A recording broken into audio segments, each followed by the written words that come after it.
Welcome to the Jessica Vieira Show, the space where we break toxic patterns, rewrite our realities, and call out the dating dynamics that no one wants to talk about. Hi, my name is Jessica Vieira, and if you've ever felt like you're auditioning for love, stuck in situationships, or wondering why you keep attracting the same emotionally unavailable partners but with different faces, then buckle up, you are in the right channel. Are you ready to dive in? Let's start today's episode. What is up, fam? Welcome back to the Jessica Vieira Show. We're going to be doing part 2 to why you keep dating the emotional blueprint of the daddy mirror. So I figured after rambling about my God deck story for as long as I did on the previous episode, that I would just dive deep into a little bit more on this topic because I know so many people can relate to this. And I just really feel that this is so important to recognize within your own shadows and your own patterns and behaviors and dating situations. And I hope that this can shed some light onto maybe what you're going through right now. So we're going to dive into the science of attachment theory and how you subconsciously picking partners who reflect your caregivers. Okay, so now this is for men and women, but for women, if your dad was absent, emotionally unavailable, avoidant, or critical, you chase men who make you prove your worth. And for men, if your mom was distant or overbearing, just smothering, like the movie, like the Big Fat Freak Wedding, how the family is just so smothering and overbearing. And the mom is just like, just too much, too much. Then you'll attract women who need you to emotionally save them, but never fully let you in. So look, your love life isn't on shuffle. It's literally on repeat. If you were raised in inconsistency, you're not going to be drawn to a stable partner at first because inconsistency feels normal for your body. You're going to think that consistency is boring. Okay. So someone that has a secure attachment style, someone that has, they don't necessarily need to have been brought up in a good home, but they've probably done a lot of inner work and a lot of deep work, somatic work, subconscious work on themselves. Someone that is secure is going to be really fucking boring for you. Really boring because your body only knows inconsistency. Your body only knows a flight or fight response, and your body only knows a beta wavelength. So that's why when, you're dating someone, whether, it's a guy or a girl, and they send you cute good morning messages and they ask you about your feelings or how you are, and they're like to you, they feel like that they're over the top. They're giving too much, like they're overpouring too much. It's like the nice guy. And that feels unsafe for you. When someone's like actually showing genuine interest in you, you might think to yourself, oh my God, this is so much. This is way too much. This person is obsessed with me. Like they're just so in love with me. Like it's just too much for like the first month. And you naturally will start to like repel that person away or push them away or think that it's like it's the nice guy syndrome, right? But then the person who disappears for 3 days and just completely ghosts you or gets your text message but leaves you unseen and doesn't reply back to you, and then you start playing this like chasing game, like, oh, well, he just messaged me and left me unseen for like 5 hours, so I'm not going to message him until tomorrow. Or the person that just messages you when it's convenient for them, but it's not convenient for you, and then expects you to like drop your whole fucking life just so you can go on this goddamn date with them because now they're busy. Those types of people have you completely obsessed with them. Okay. Now, let me explain to you what is actually happening here. You're not just picking random people, you're picking your childhood wounds in human form. Welcome to dating your daddy issues. And I'm going to show you today and explain to you how to break this cycle. Now, this typically when you find yourself in this moment where you're dating someone who's very distant emotionally, the reason why you like them so much is because there is an illusion of hope that keeps you stuck. This is what we like to call the pedestal. Maybe you've heard of it, maybe you haven't. Now, a pedestal is where you put someone above you and you then put your hope into who they could be or what you could be. This is like the fantasy. So, when you like go on your first date and maybe it's a really amazing date. Maybe sometimes the first date is fucking fantastic. I have been on multiple first dates. I'm like, this is a really good first date. It's amazing. Or you go on a first date and they completely love bomb you and they tell you everything that you want to hear and all the rest. And us women, when we go on a date, we're always thinking of the future. Like when we go on dates, we're thinking about, am I going to marry this person? When men go on dates, they're not always thinking that. They're just hoping to get through the first date. Like they're very like in the now. But they're also categorizing women and figuring out like where you go at. But they also have their own intentions. Like us women, we're really leading with our heart. And typically what we may find ourselves doing is putting someone on a pedestal and creating this illusion based on hope. And hope is not a good thing, and fantasizing is not a good thing. Pedestaling someone, thinking that they are, that they're amazing, or putting them in as this like God life person is not actually good for us, because then we get stuck into the illusion of what you could be or what they could be and the potential of that person. And typically you would do this like if you are an anxious avoidant trap, okay? And this is where you'll fall into this place where you want that person more and you're overcompensating and you're giving a lot of energy and you're giving a lot, and the other person is naturally pulling away in fear. So your body literally gets addicted to the stress of inconsistent relationships. And situationships are basically like IKEA furniture. At first, you're excited. Then halfway through, you realize you're missing half of the damn pieces, but you're already too invested to walk away. I don't know if you guys have ever done an IKEA flat box session, but like they are the worst things to do. I literally just air task it now because I just can't be bothered doing it. But situationships are literally like that. It looks great at the start. It looks amazing from the outside. It looks beautiful. You walk through IKEA and you see the beautiful rooms with the beautiful furniture, and then you have to put the damn thing together, and it's a living hell. Okay, and you're so invested in it, and this is the pedestaling. You become so invested into this person. You become so obsessed, mentally obsessed about this person and who they could be based on their words, not based on their actions, that then you then get caught into this track and you stay in it, trying to make something functional out of a pile of shit that was never meant to work for you. Okay, in hopes that maybe it'll work out, maybe. And the maybe one day fantasy is not going to serve you in the long run. Okay, so the reason why people don't leave these situations is because maybe feels good. The belief that if you're good enough, then maybe that they'll commit to you.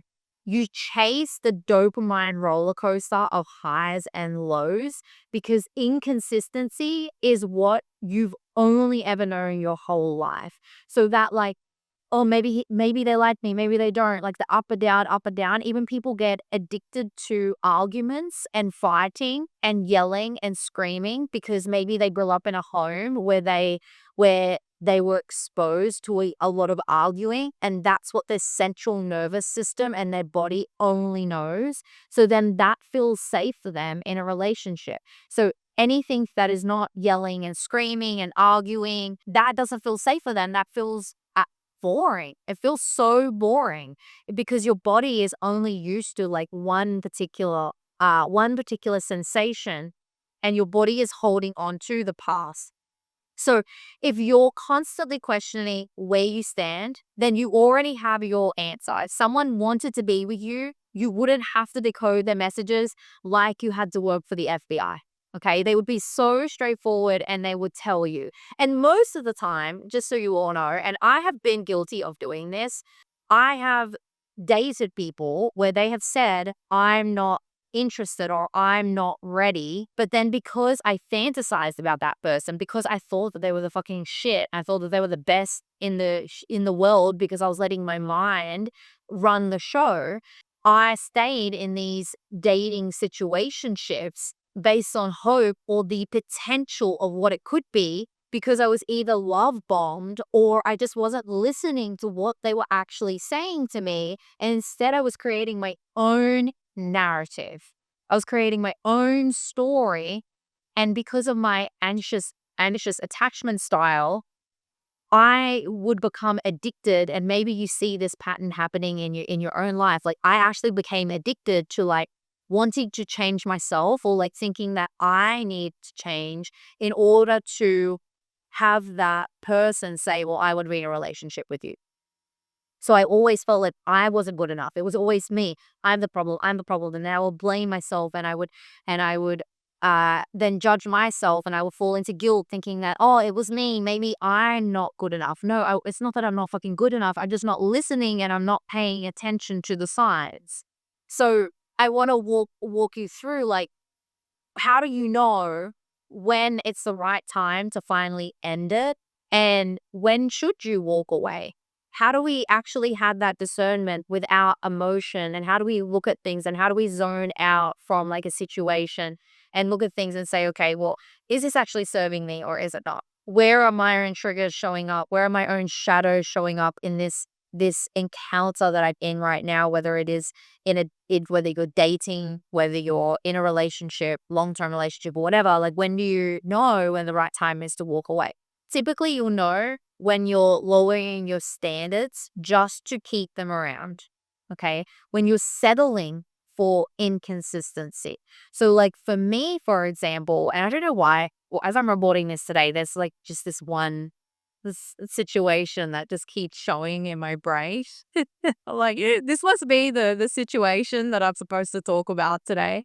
But like for me, after even just doing so much inner work, I find myself falling back into these patterns of like, hey, I have these standards, but then like I'll pedestal someone that appears to be fucking amazing on social media or fucking amazing. And they portray this like really big mask and they like love bomb you. And then it's like all my standards, it's like they don't exist. I'm like trying to be the wife before I'm the girlfriend. And then this is where like when you understand your attachment style, you know where you need to know where your patterns and your behaviors start to show up whilst you're seeing other people, because the thing is that like the opposite sex is a mirror of what you're internally feeling or where you are dropping your own standards and your own boundaries.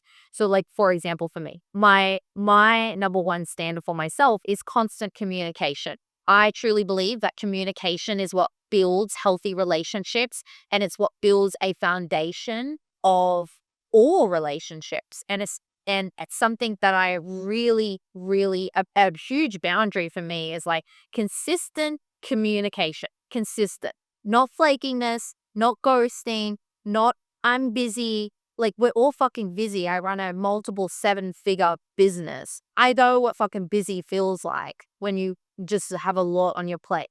So like for me, communication, no matter what, is really important. So when I was in this like dating scenario, whatever the fuck it was, when I was in it, we would have like an amazing date and I would get like completely love bombed.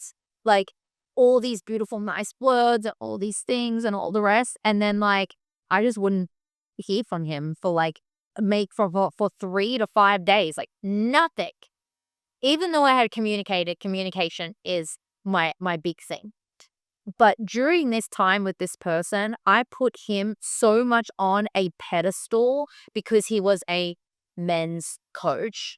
Men's coach. Someone that teaches fucking relationships. Mind you, I'm the one that literally has done so much work around all of this, and I still find myself in these same weird patterns. And I put this person so far on a pedestal, like this person is God, this person is amazing, all these things, that I just dropped all my standards. He would be like, oh, I've been so busy for the last few days. Like I thought of calling you, but I didn't. And you know what I would reply? That's okay. No, it's not okay. It's not okay. It's not okay, not in the slightest. If your boundary and your standard is I value, and that's a value of yours, like I value communication and communication is something that I need. Consistent communication is something that I need to feel emotionally safe and emotionally stable. And that person is not communicating, even though you have expressed that that is a need of yours, that's a standard of yours, that's a boundary of yours, that's a value of yours. And that person can't communicate consistently, then they need to go, period. They have to go. Or if they're not willing to change to communicate with you consistently or to meet a standard of yours or whatever, then they need to go.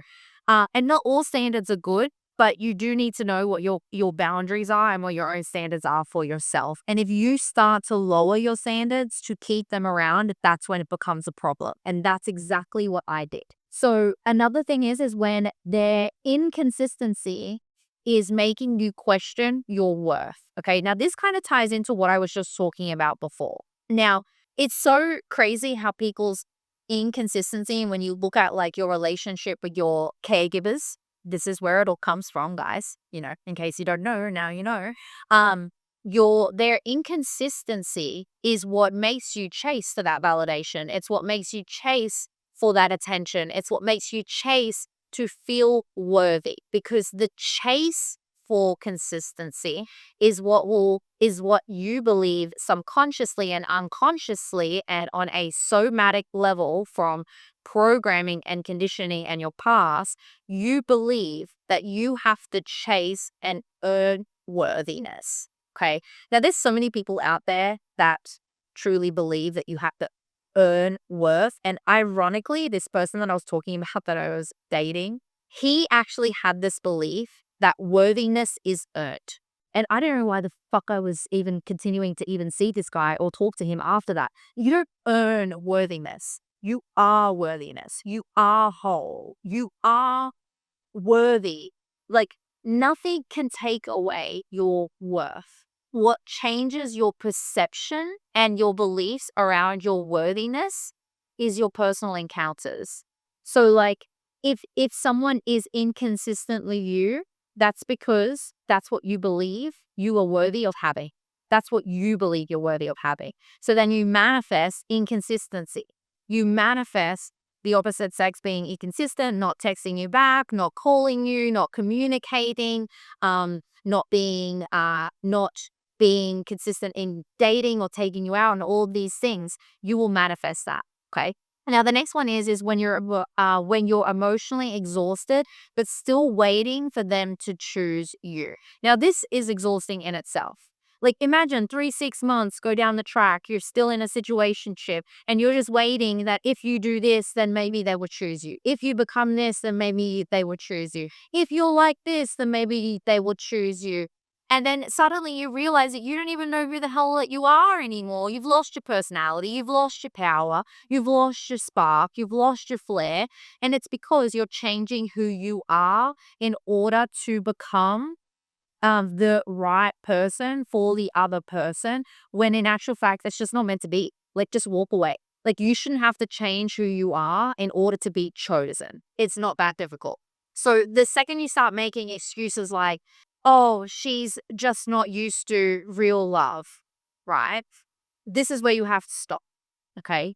Or you start saying, to your mom, I can't remember how many times I've said to my mom or my sister, I try to lie to them sometimes. And then, a month later, I'm like, oh my God, you bloody idiot. I can't believe you said that. But I would actually justify their excuses and say like, oh, he's just got a lot happening. Oh, he's just so busy. Oh, he's just doing this. Or he's so stressed. Or he's got this going on. And you might do this even if you're dating a woman and they're emotionally avoidant and they're just constantly giving excuses.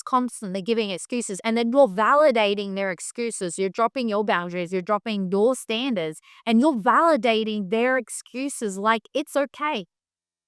I used to do this too. And then I realized, holy shit, I just literally just dismissing my own needs for connection, for emotional safety, for emotional support. And I just validating their bullshit. And reality is, when I think about it, how many times I'd said this person is just busy and validating their fucking excuses. At the time, I'm running a multi-7-figure business I have a whole team. I have staff. I have people I'm talking to. I have over 100 clients. I have all these things going on in my life, and I'm validating their bullshit. But at the same time, I'm mirroring. At the same time, I am mirroring my lack of availability in my life to their lack of availability to me. And this is the most craziest like part of like looking at mirrors and shadows and how you're living your life and how you're creating your life. You are going to mirror and attract the exact same thing and the exact same frequency and the exact same energy and behaviors in your life. So how I was always operating in my business, never having time, always being busy, but always finding it hard to text and texting in between projects and doing all these things, being capped to be able to go on dates and, always panicking about the next day and how much I needed to do.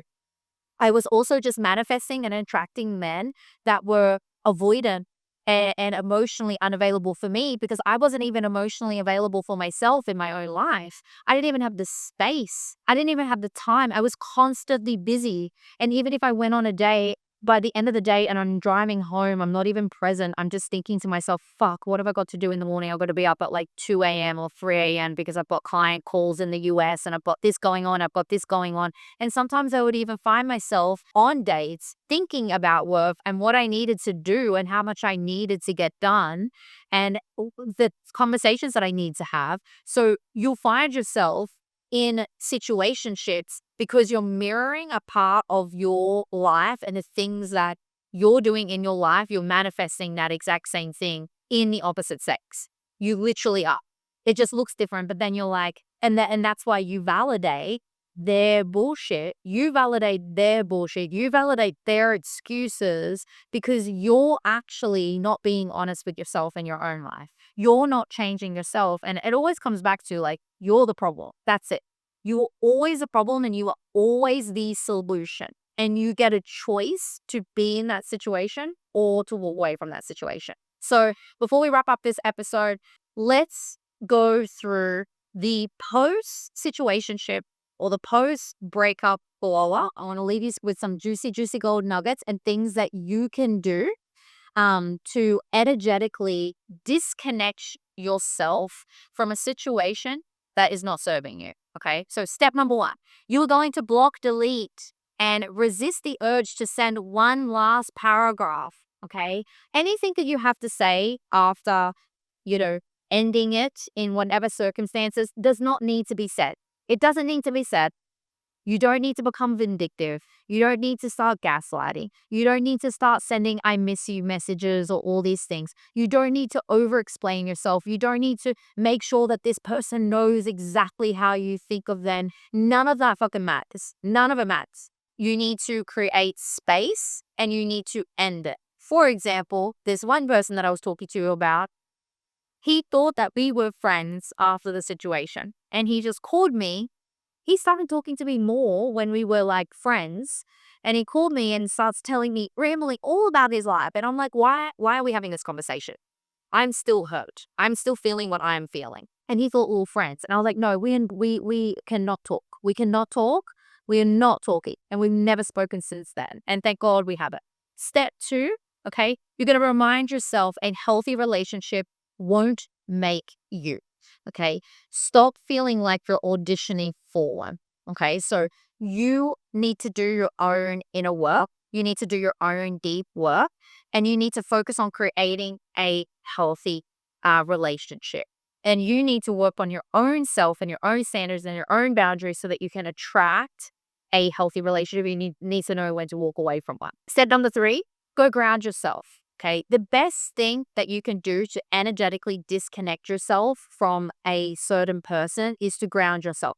Get outside, go walk on grass. You can do breath work. You can do movement patterns. There's things that I like to do to detach myself from different energies is like if I'm going to try and explain this. If you watch the video on YouTube, you'll see me doing it. But like there is movements that you can do to energetically disconnect yourself, and like things like this, like pushing your hands, like starting with your hands at your body, and then pushing your hands out and going like this and pushing outwards. That is actually pushing energy away from you, and it's disconnecting energy. And as you do this, you have to be in just deep thought of like, I am intentionally disconnecting myself from this person. I'm disconnecting my feelings. Um, I'm disconnecting any unworthiness that I'm feeling. Like I'm disconnecting anything that is making me not feel good about myself, and I'm pushing that away from me. This is a really powerful thing. And as you're doing it, I want you to just release like any emotion that you feel for that person. You're not dismissing the time that you may have had together. This is not um like this is not suppressing feelings that you may have for that person, but this is energetically disconnecting you from someone. It's like cord cutting. Cord cutting is this big thing because don't forget, like we're energetically entangled with another person. So even if you're dating someone, you've touched them, you've been near them, you're having conversations with them, like you're close to them, their beliefs, their energy becomes your energy. So you really want to focus on like cord cutting and disconnecting you and who you are from that person, especially if that person was not for you. And you can do that through movement. You can do that through breath work. You can do that through jumping up and down to like bring you back into your own frequency and your own energetic field and aura. You can also do that with like rocking movements where you like move your hips and you like you got to feel your emotions. I like to do this after breath work. And you feel your emotions and you let yourself process what you need to feel about that person, whether it's anger, resentment, shame, or whether it's what you're feeling internally about yourself. You have to process it and get it out and then shift the energy outwards. So that's a really powerful technique that you can do. And if you have to constantly prove your worth to someone, you're in the wrong damn relationship, okay?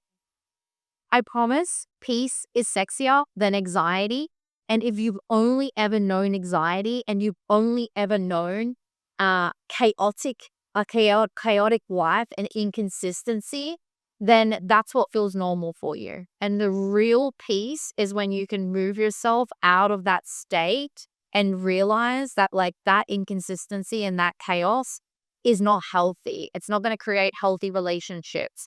The way to create healthy relationships is honestly, as crazy as this is to say, is through being fucking bored. Like, and they're not like bored in like activities and all the things, but like not having chaos in a relationship. With actually having a healthy, consistent, secure relationship is where you need to move towards so that you stop ending up in these same situations. So at the end of the day, you need to choose you, okay? Dating your daddy issues isn't a crime, but staying in that cycle forever definitely should be. The next time you're out there trying to fix someone who's clearly emotionally bankrupt, just remember your love is not a stimulus check. It is not your job to fund someone's emotional growth, but it is your job to fund your own emotional growth and make a choice for you. All right, guys, that's it for this episode. Love you all, and I'll see you in the next one.